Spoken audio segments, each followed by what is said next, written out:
আসসালামু আলাইকুম রহমতুল্লাহি ওয়া বারাকাতুহু।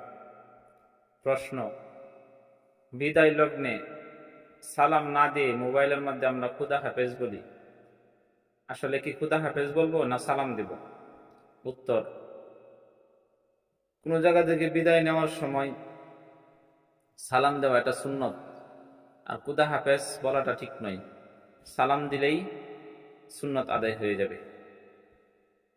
প্রশ্ন: কোরআন তেলাওয়াত করার সময় কোনো নবীর নাম যদি আসে তাহলে কি দুরূদ পড়তে হবে?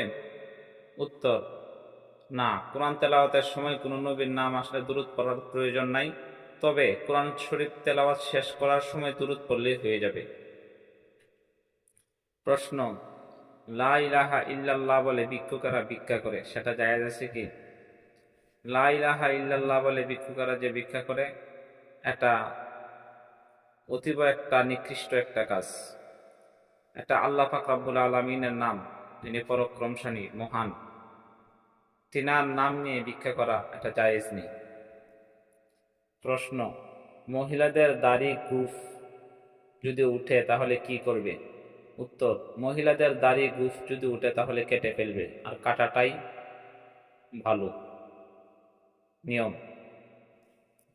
প্রশ্ন: কোরআন শরীফ যদি হাত থেকে ভুলবশত পড়ে যায় তাহলে করণীয় কি?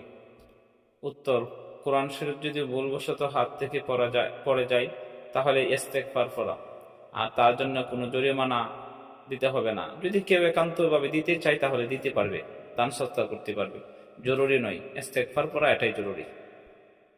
প্রশ্ন: সাদা দাড়িতে লাল, কালো অন্যান্য কোনো রঙের কলম ব্যবহার করা যাবে কি? উত্তর: সাদা দাড়িতে সব ধরনের কলম ব্যবহার করা যাবে, তবে কালো কলম ব্যবহার করা যাবে না।